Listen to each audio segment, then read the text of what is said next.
Shalom, selamat pagi.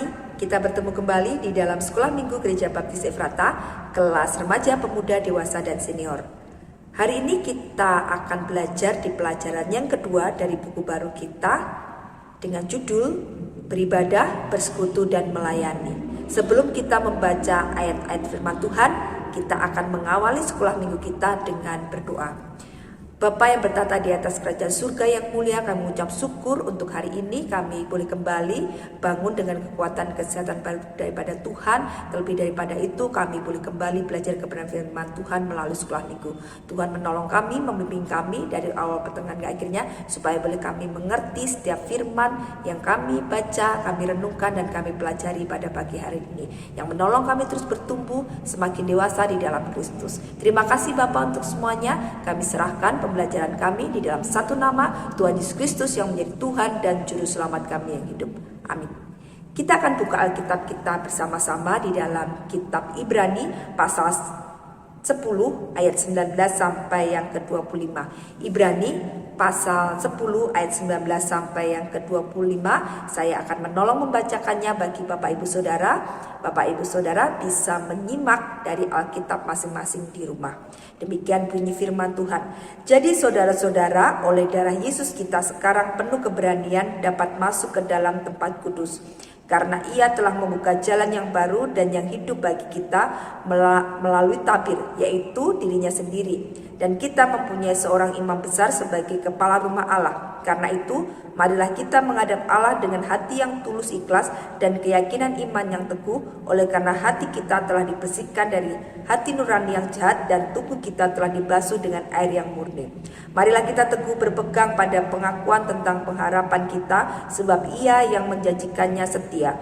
Dan marilah kita saling memperhatikan supaya kita saling mendorong dalam kasih dan dalam pekerjaan baik. Janganlah kita menjauhkan diri dari pertemuan-pertemuan ibadah kita seperti dibiasakan oleh beberapa orang, tetapi marilah kita saling menasihati dan semakin giat melakukannya menjelang hari Tuhan yang mendekat. Firman Tuhan yang kita baca hari ini merupakan bagian dari surat yang ditujukan kepada orang-orang Ibrani yang sudah percaya kepada Tuhan Yesus Kristus. Firman Tuhan ini mendorong kepada mereka untuk dengan berani datang ke tempat kudus Tuhan. Oleh karena mereka memiliki status yang baru, yang dulunya adalah orang-orang yang berdosa, yang tidak layak untuk menghadap Tuhan, sehingga ada pembatas antara manusia dengan Allah, di mana tidak boleh sembarang orang datang menghadap kepada Tuhan.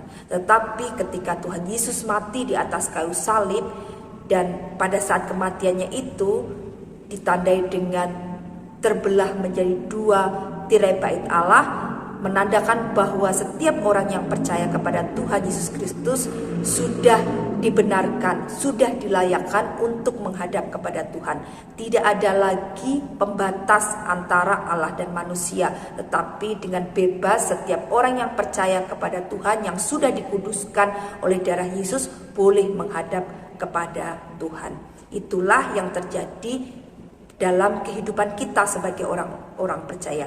Kita yang sudah percaya di dalam Yesus Kristus adalah orang-orang yang sudah dibenarkan, yang sudah dikuduskan dan dilayakkan untuk menghadap kepada Tuhan. Jadi dengan berani kita datang kepada Tuhan untuk menyembah Dia, untuk memuji Dia dan membesarkan namanya. Itulah hak istimewa yang diberikan kepada setiap orang percaya. Kita bisa datang kapan saja kepada Tuhan untuk berdoa dan menyembah Dia. Saat pagi hari ketika kita bersaat teduh di rumah, kita dengan bebas bisa memuji, memuliakan nama Tuhan, berdoa kepada Tuhan, dan membaca kebenaran firman Tuhan. Demikian pula ketika kita datang di gereja setiap hari Minggu, dengan leluasa kita bisa datang dengan segala keberadaan kita, menyembah dan memuji Dia, membesarkan namanya, beribadah bersama-sama di dalam gereja.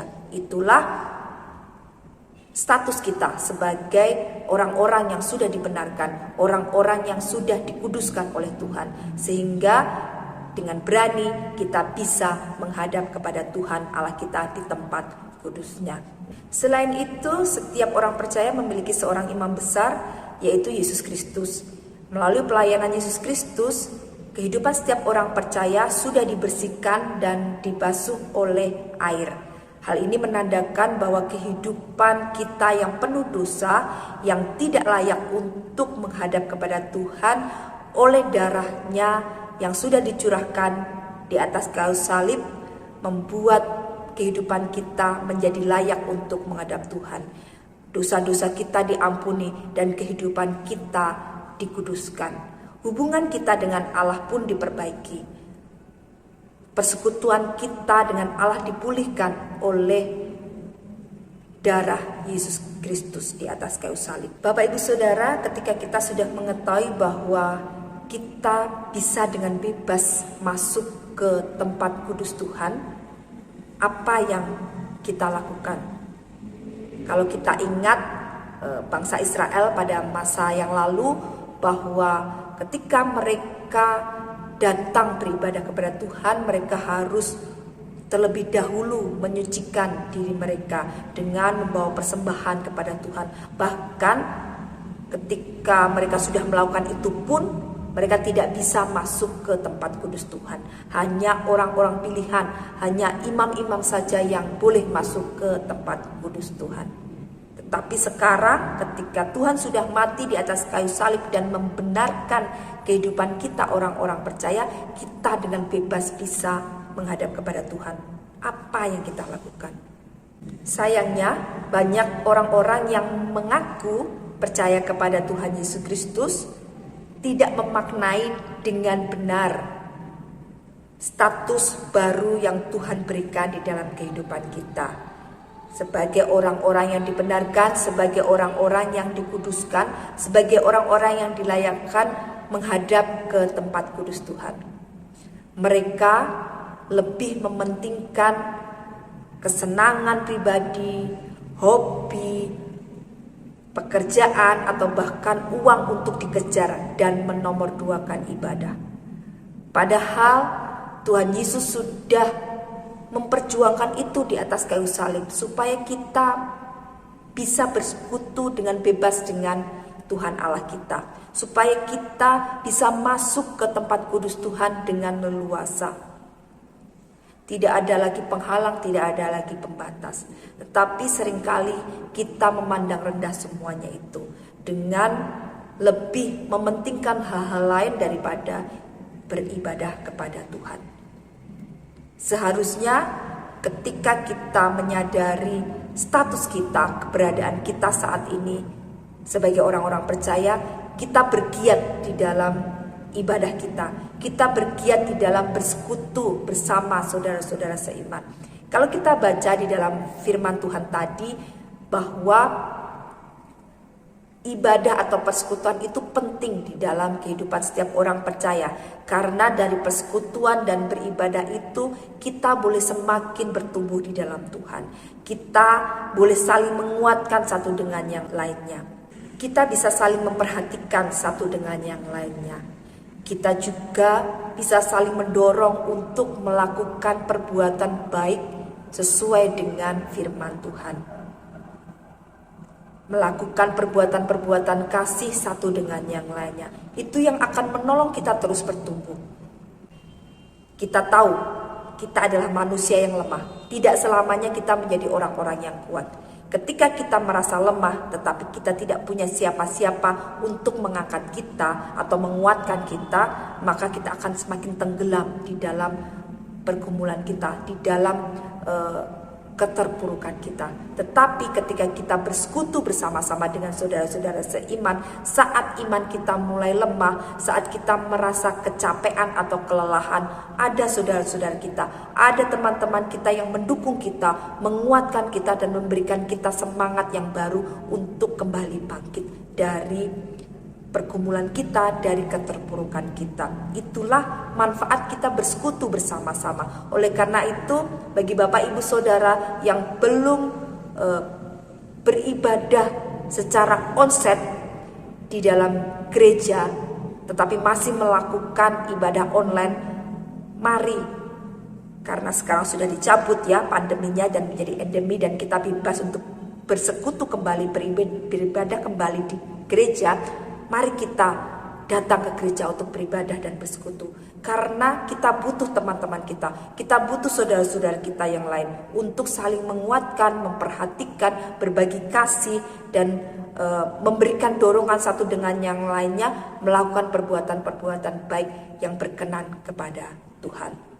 Oleh karena itu, penulis surat Ibrani pada ayat yang ke-25 mengatakan bahwa jangan sampai kita menjauhkan diri dari pertemuan-pertemuan ibadah, tetapi lebih giat lagi datang ke pertemuan-pertemuan ibadah, ke persekutuan-persekutuan, karena kita tahu bahwa hari Tuhan semakin mendekat. Kita tidak tahu kapan Tuhan akan datang. Oleh karena itu kita harus semakin bergiat. Kita berjaga-jaga dengan terus setia dan tekun beribadah dan bersekutu bersama saudara-saudara kita seiman. Dengan tekun dan setia melayani Tuhan di mana Tuhan menempatkan kita. Sehingga ketika Tuhan datang lagi yang kedua kalinya, kita didapati setia dengan segala pekerjaan kita, dengan segala upaya kita untuk terus bersekutu dengan Tuhan maupun dengan sesama kita.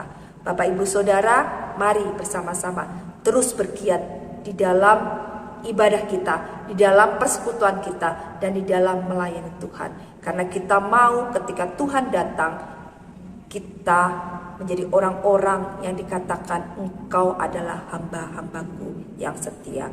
Kita tidak tahu kapan Tuhan datang, tetapi kita akan senantiasa berjaga-jaga dengan terus bergiat di dalam beribadah, bersekutu, dan melayani Tuhan. Itu pembelajaran kita hari ini. Biarlah kita menjadi anak-anak Tuhan yang setia, bersekutu, beribadah, dan melayani Tuhan dimanapun Tuhan menempatkan kita. Mari kita berdoa bersama-sama. Bapak, terima kasih untuk hari ini kami boleh belajar bahwa kami memiliki anugerah yang luar biasa oleh karena pengorbananmu di atas kayu salib. Kami boleh dibenarkan, dikuduskan, dan dilayakkan untuk masuk ke tempat kudus Tuhan. Dengan segala keberadaan kami mau datang kepada Engkau. Dimanapun kami berada, apapun keadaan kami mau tetap setia, bersekutu, beribadah, dan melayani Engkau. Terima kasih Tuhan, terima kasih untuk pembelajaran hari ini. Terima kasih Engkau mengingatkan kami supaya kami terus bergiat di dalam ibadah kami, di dalam persekutuan kami, dan di dalam pelayanan kami. Kalau kami masih belum masuk dalam ibadah secara onsite, Tuhan tolong kami supaya kami bisa melangkahkan kaki kami ke gereja untuk beribadah bersama saudara-saudara kami seiman, memuji dan memuliakan nama Tuhan di rumah-Mu Tuhan. Terima kasih Tuhan untuk hari ini. Kami serahkan hidup kami sepenuhnya ke tangan kuasa Tuhan. Pakai secara luar biasa menjadi berkat bagi orang-orang di sekitar kami. Di dalam nama Tuhan Yesus Kristus kami sudah berdoa dan mengucap syukur. Amin. Selamat pagi, Tuhan Yesus memberkati.